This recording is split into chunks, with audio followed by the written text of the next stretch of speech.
Good morning, world. It's 4:15 a.m. in the morning.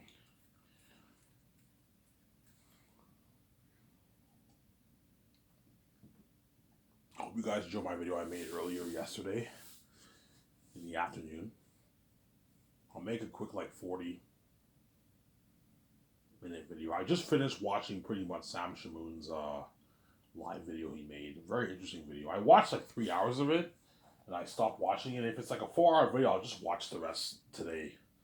Later on today or tomorrow tomorrow, whatever it is in the morning, I'll watch it. It's a really interesting video. All you people who are interested in apologetics, I recommend you check out Sam Shamoon.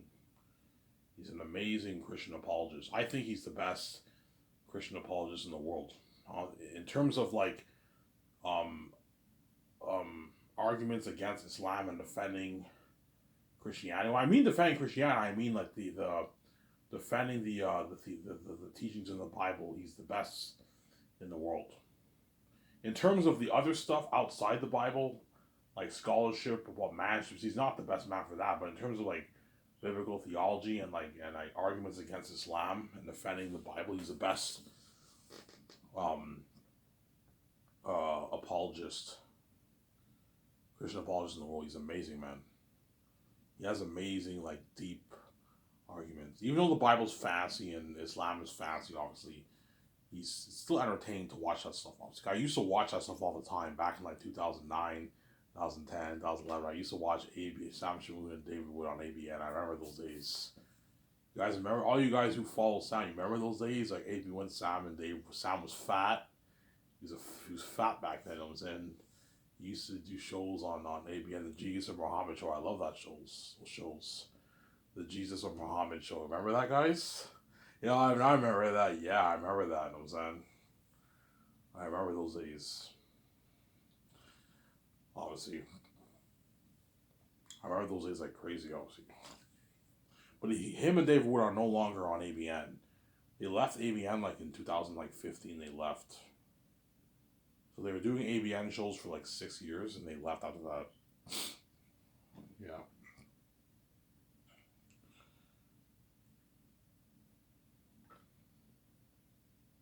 They left after that, obviously.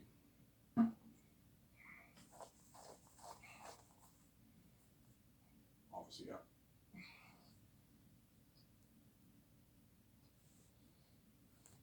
Yeah, so what am I going to talk about? I don't know, man. I don't know what I'm going to talk about here. I mean, everything feels hopeless. Because I got to start from the square one. I got to save my money now. Hopefully they give me more money. If not, I might try and get a full-time job. But if I work, the welfare people will no longer send me checks. And I'd rather just sit at home and collect checks than work, man. Work dishwashing 5 days a week. But if I work full-time 5 days a week, I'll make a good 600, 700. But if I can make $700 in 2 weeks, easily save 300 a paycheck. Save 600 a month. And then in 5 months, I already saved $3,000. But I like collecting the welfare checks. It's much better. I don't have to work. I just sit at home, chill, but it is good to work. It's not good to be lazy. I haven't worked since 2018. I haven't worked pretty much since 2018. I've been just sitting at home collecting welfare checks. I'm supposed to get 1,000 a month, not 700. That's why I'm gonna have to talk to the guys. Man, look, man, could you please raise my amount? I'm supposed to be getting 1,000, not $700. So what's going on here? Well, Ivan, you're not married. You know what I'm saying? Yeah, bro. According to who, I'm supposed to be getting $1,000 minimum. And you're giving me below the minimum. You know what I'm saying? And so I'm very, very stressed out, obviously. But the good thing is, 400 pages of my book is all edited, obviously. So it'll be easy for the editor to edit my book. He won't have, majority of my book is edited. I only have 3 chapters of volume 3 that are not edited. So go over my whole book, obviously, for potential typos. If my younger brother made errors, typo errors, that kind of stuff. But everything, yeah, Ivan, you're most of your books are already edited. Yeah, Ivan, because most of your book is already edited, I can give you it's not as much work for me, I can give you a good deal. For $1,700 or something like that. And I find a company or a person online. Make sure you find a trusted source. Obviously, for your book, obviously. Usually, when the people edit your book, they make you pay half the amount. Look, man, I'm not paying you the money until you edit, until I see the file first. That way you don't run away with my money and you scam me. So I don't want to get scammed. That's why you got to be careful. Go on trusted sites on Google. Trusted sites, obviously, you don't want to get scammed of $2,000. If someone's a red flag, if someone asks you for the full amount of money before they edit, then you probably shouldn't go with that guy. That might be a scam. Usually the company will ask for half the amount. Okay, you pay me half of the amount, and I work on the book, and then once I'm done, you pay me the rest. That's how it works. That's the fair way to do it. I pay you half, and you get your other half. Or they edit it first, and then they charge you the amount of money. Obviously. You gotta make sure it's a trusted source, obviously. That's why you gotta be careful.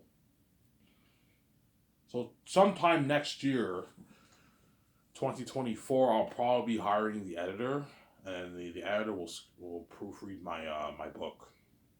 Just, Ivan, do you want it copy edited? No, don't touch my story. I just want it proofread for spelling, punctuation, sentence structures. I'm gonna let them know. And my youngest brother edited most of my books, so can you give me a good deal? Yeah, we can give you a good deal. We're looking at your file. Most of your files edited. We can give you a good deal, Ivan. And in my book, I call the Northerns Northerns. I don't call them Northerners. Do not change the word Northerns Northerners. No, I want them to be called Northerns. Tell them what they know. You have to. I'm gonna write like a note for them. The Southerns are called Southerns. They're not called Southerners. They're called Southerns. Samsara? This is how you spell all the names in my book, and I give him all the names. That way they know. You have to give them notes. Give them notes that way they don't make errors with their editing, obviously. And once that's done, I now have to get my book copyrighted. My book's already copyrighted because I wrote it. If by law, if you write your book, it's automatically copyrighted. Because my parents are crazy and want to delay, you have to get it governmental copyrighted. Because they're crazy people. Okay, fine, I'll get it copyrighted. And once that's done, my book is done, ready to use on Lulu. Lulu can easily format my book for me. I don't have to hire a formatter for my book. My youngest brother told me, no, Ivan, you can just get Lulu the company to format for you. You don't have to hire a formatter for your book, Ivan. They'll format it for you. You just tell them the kind of book you want, and they'll format everything for you. But you have to tell them how you want your book to be formatted. Okay, my book is one book, but the 3 volumes are in the one book. Oh, okay, I see what you're saying. So it's one book, but like 3 of the volumes are in the one. Three of the volumes in the one book. Yes. I don't want it in 3 separate books. I want it as one book. Like Lord of the Rings, you have book 1, book 2, something like that for my book, obviously. And my book will be red. I think red's a nice color. Red, and it's simple. It's a simple cover. That way it feels more like history. You have like the gold inscriptions, Last Hope of Zanes, the axe, and you have the trees and that kind of stuff. Something cool like that. You have a nice like gold red with gold inscriptions. You know what I'm saying? Written by Ivan O'Meara. That's an amazing book, man. The best fantasy story ever told, yeah, man. Amazing book, obviously. Now sell it for $89.99, $90 is a good deal for you guys for the print. If you're cheap and you don't want to pay the $90, you can buy the ebook for $22. It's a good deal for you guys. Who's there? That way I make a nice profit.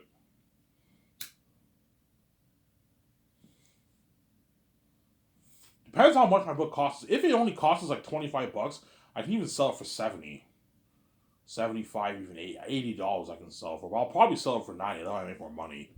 $89.99 for the print. So it's a bit pricey, and then $22 for the ebook. You can read it on your laptop or your iPad, or if you want to read on your phone, be my guest. But I recommend you don't read on your phone. It's really annoying reading on the phone. Read it on either your iPad or a laptop. If you have a laptop, good. If you don't have a laptop, I recommend you buy one. You can get good laptops for good deals, or buy an iPad for yourself. Get a good $200 iPad for yourself. You can read the book on your iPad. iPad's good to read with. It's easy to use. Scroll down with the touchscreen, yeah. You get your takeout and you enjoy the ride. I'm gonna take you for a ride. Look at an amazing story. You're gonna be hooked all the way through. Holy shit, this book is sick. I was like, I'm hooked. Yeah, you're hooked. You read volume one, you're hooked. You read volume two, you're hooked. 'Cause I'm a genius. I know how to keep you hooked up. See, I wrote a masterpiece. Yeah, man.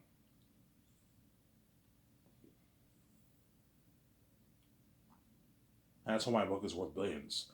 And the gatekeepers know that. Hence why they delayed this again. Obviously, yeah. Ivan's book. Ivan wrote the best fantasy story ever, and his book is worth, because he wrote it and he has the keys. His book is worth billions. Yeah, billions of dollars. Ivan, how much you make off your book? I don't know. I might make maybe 5.8. I might make maybe 9. I might make 12. I might even make even the high end 15, 20 billion off off his hands. I don't know. But my guess is around like 10 billion I'm gonna make.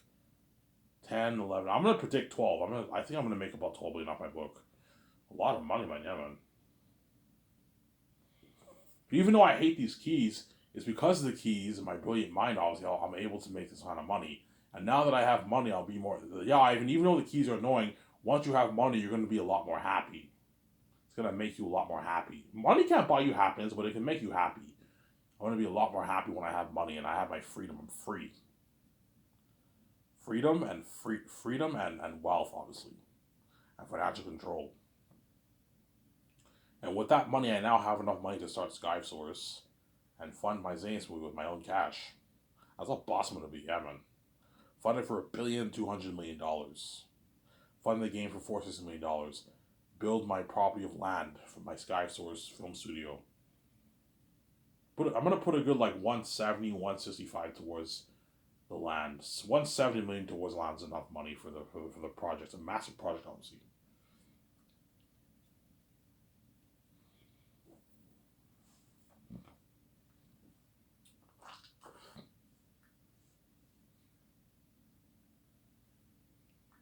Obviously, right? Yeah.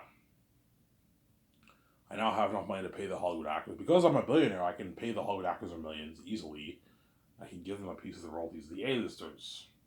But not the biggest actors and rising stars don't get shit. Only for Zane's is the exception because it's a special story. I want these actors to really, really work hard for me. Whereas the other movies, only the A-listers get a piece of the royalties. Whereas the biggest actors don't get shit. They're not worth my royalties, I'm saying. But to keep them happy, pay them a rich salary.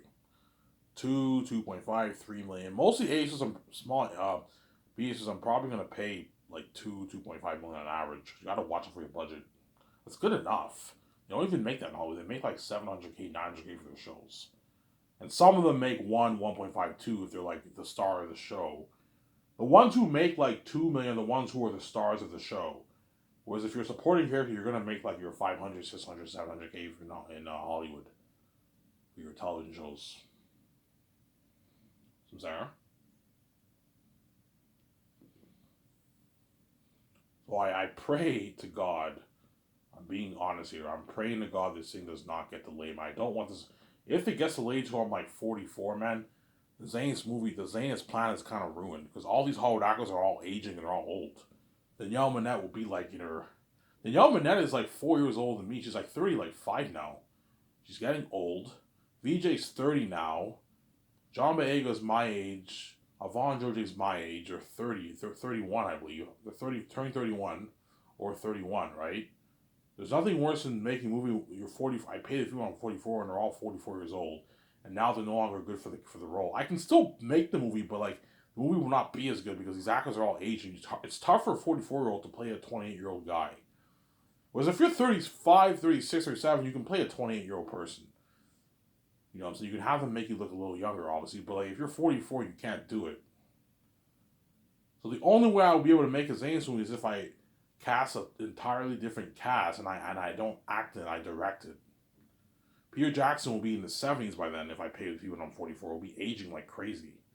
He'll be about 70, 71, 72. Mel Gibson will be like in his late 70s, mid to late 70s. Yeah, the whole plan's fucked up. Was fucked up, obviously, yeah. That's one of the things I was like, I'm trying, man. I'm fucking trying. But they also don't want to be my wife too. Don't forget that, right? Yeah, it's actually funny. Yeah, even though I'm excited by this, I don't want Ivan to be king. I don't want to be with his wife because you guys are all part of the plot, man. Yeah, man. You will see my glory now for 31 years. And you chose this fucking bullshit sex and separating me and keeping me poor and on my Salvador's channel. All because you see hell because you're rapping people. Yeah, man. It's your fault, man. If you're mad that, you know what I'm saying? Like, you're not seeing my full glory. It's your fault. You made this choice and now you don't see my glory, obviously, in the public eye. You get what you deserve, man.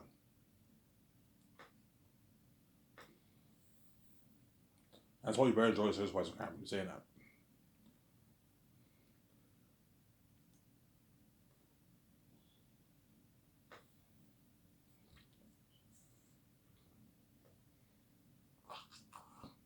Yeah. So Peter and Mel are my top two candidates for the directing job of my movie. I don't know who I'm going to choose. I might choose Mel. I might choose Peter. I don't know. High chance I will choose Mel. High chance I might just choose Peter over Mel. We'll see what happens. Peter is the fantasy guy, and I saw the Helm's Deep battle on my man. That was an amazing war. That's why he's really, really good for Zanas, Peter. Peter, I'll pay him 85 million base for the movie. And $450 million of the royalties and $25 million of the merch profits and $450 million of the movie profits. So there.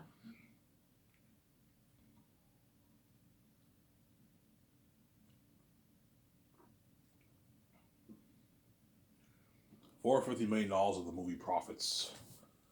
I'll give Peter. That's enough for him. That's a $580 million deal, which is like $682 million in New Zealand money, almost a $700 million for Peter. If you want more money, Peter, I'm not paying you more money.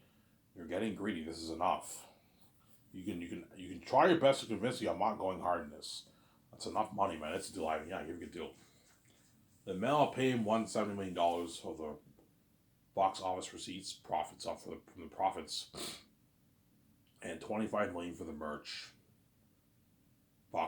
receipts, and $56 million base for the movie. That's a good enough contract for both Mel or Peter for the movie.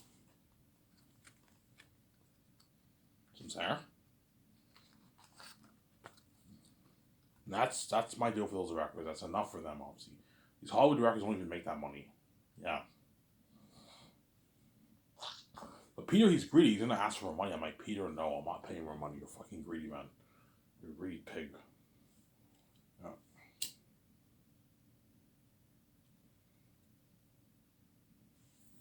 And if I hire Peter, I'll have Fran, Barry Osborne, and Guillermo del Toro on board to help with my 17 with the producing calls.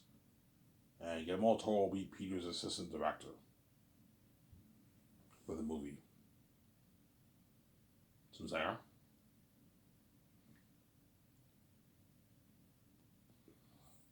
That's why Peter and Mel are excited. Oh man, I can't wait to direct that movie. Yeah, once everybody gonna see how excited they are to direct my movie. I want to get my hands on this. Yeah, this is an amazing story. Yeah, it's an amazing story. I'll make quite a few changes in the movie, obviously. Maybe a good 30 to 25% changes, but it'll be the same story. I'll follow the DNA of the story. I'm not going to stray away from the story, but I'm going to obviously make a few changes like Peter did for Lord of the Rings, but not drastic changes like Peter made for Lord of the Rings. Peter, I don't want to make drastic changes like you did for fucking Lord of the Rings with the movie. As the movie is very, very different from the book when you read it. It's like Peter's interpretation of Lord of the Rings, pretty much. Like when you read the book, the Eye of Sauron doesn't have.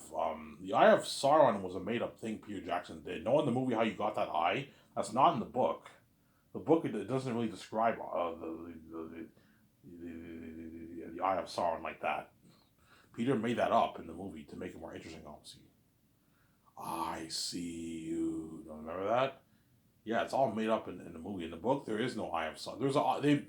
Tolkien mentions it, but it's not like the way Peter describes it in the movie. Like you have that image that's not in the book when you read it. Obviously, Faramir does not get tempted by the ring in Two Towers, where in the movie he does. Peter changed that, obviously.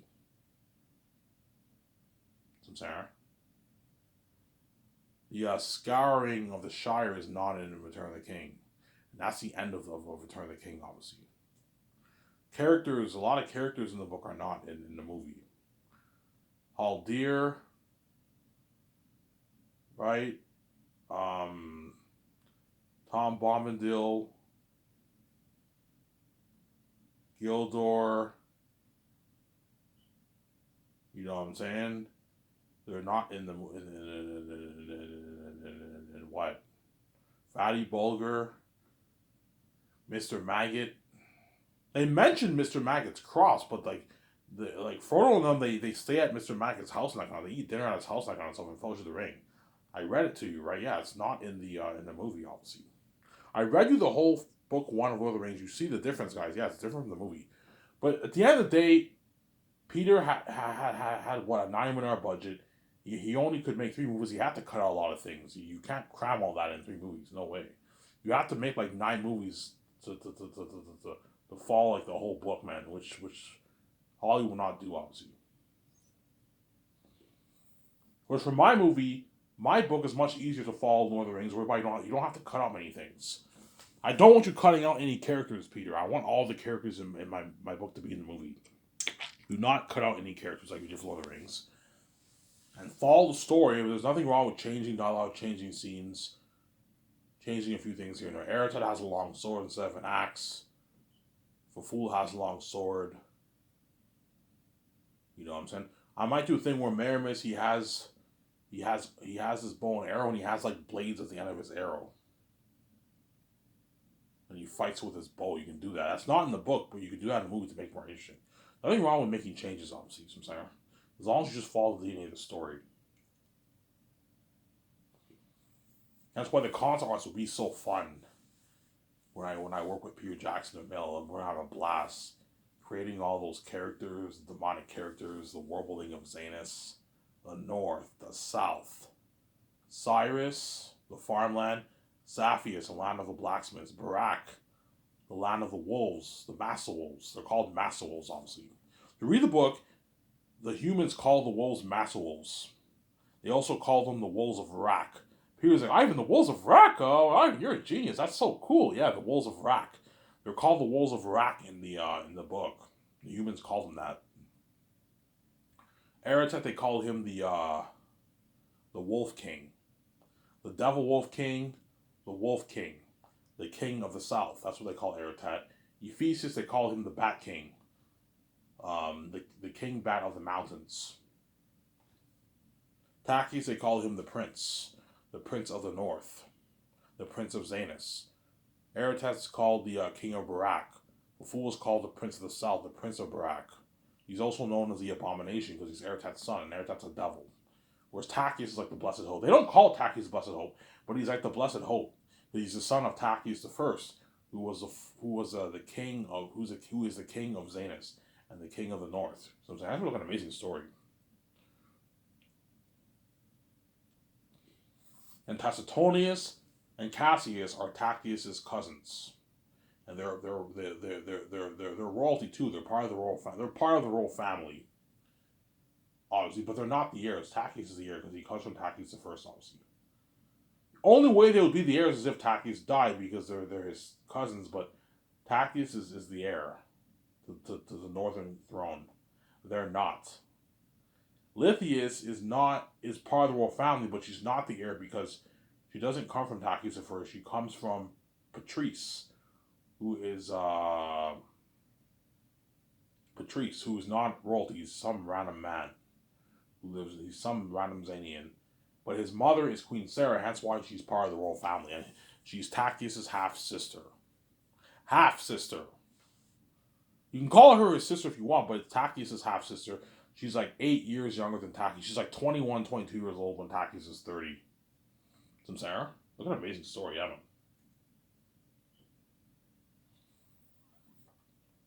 He was like, yeah, Ivan, you wrote a masterpiece. Mel's like, yeah, Ivan, you wrote a masterpiece, man. You're looking at an amazing story for this. Yeah, Ivan, there's a few things we got to change in your story that won't translate well on screen. Okay, let's discuss this. And we figure out a way to what?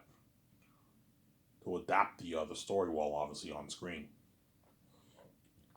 That's why it's good to have your board meetings, and it's good to do your concept arts. That way you can discuss more stuff about the movie, talk about things about the movie, for the characters, the crows.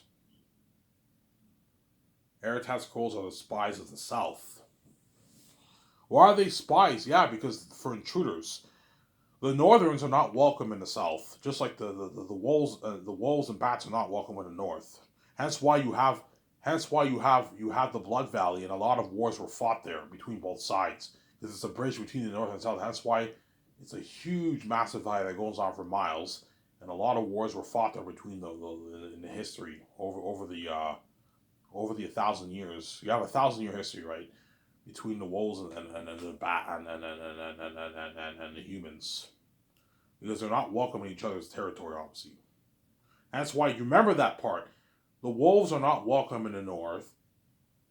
The Northerns are not welcome in the south either.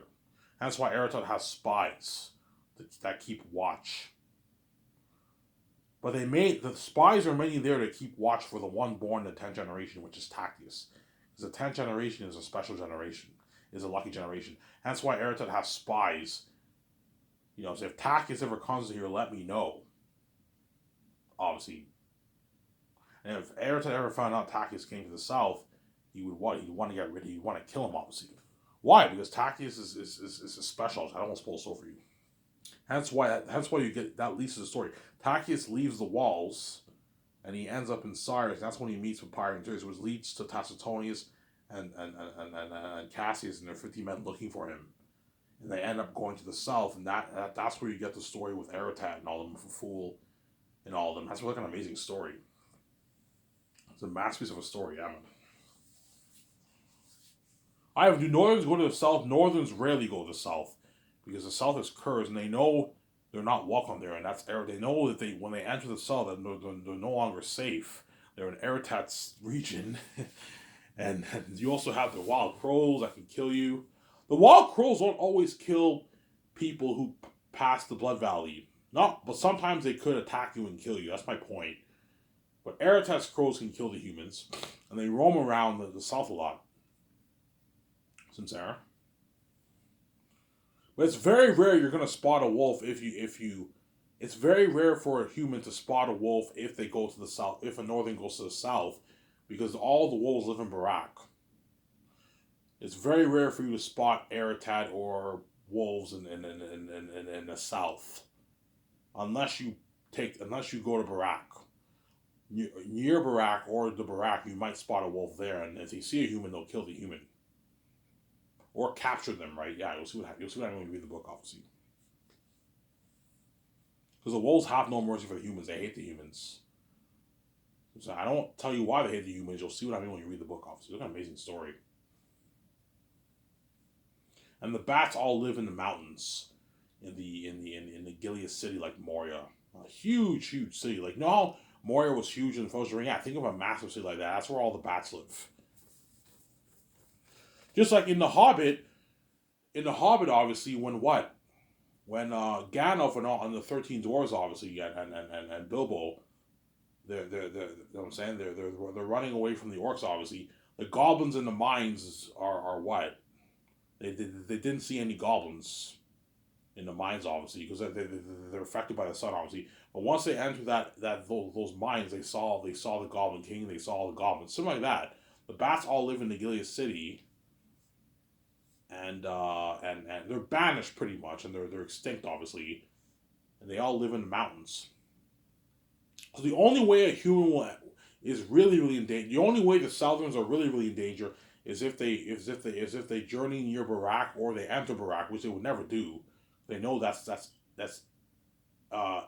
death, obviously, and they know if they cross the mountains, they're gonna end up being the bats who live in the city. It's a cavern city. I'm going to tell John Howley, do not make Gilead City too too cavey. Otherwise, it won't be as good. It has a cavey appearance, but it's make it like Mario, like Fellowship Ring, but it has more of a cavey appearance. Obviously, it's a cavern, obviously, but make it look advanced, like Fellowship Ring, Mario scene. It looked very advanced. So I'm saying, yeah. Crazy Eye, you're looking at an amazing movie for this. I mean, yeah, you're looking at an amazing movie. Mel's Eye, you're looking at an amazing movie for this. Yeah, you're looking at an amazing movie, man. A masterpiece that I wrote. It's a book where it has hold my youngest brother belt on me because he knew, yeah. Like, you know what I'm saying? Like, if I work on Ivan's book and we'll be done like in September this year, and all Ivan has to do is just get a copyright in his book where he's right. He's like, ooh, I don't want to be with this one. I don't want to making his book. That's why they built on me. And now there's a huge delay. Like a 1 year delay, man. See what I'm saying? They tried to delay this? Yeah, man. Because they're wicked people, obviously. And that's where you get the symbols in the Bible of Satan. Satan is what? Satan comes to kill, steal, and destroy.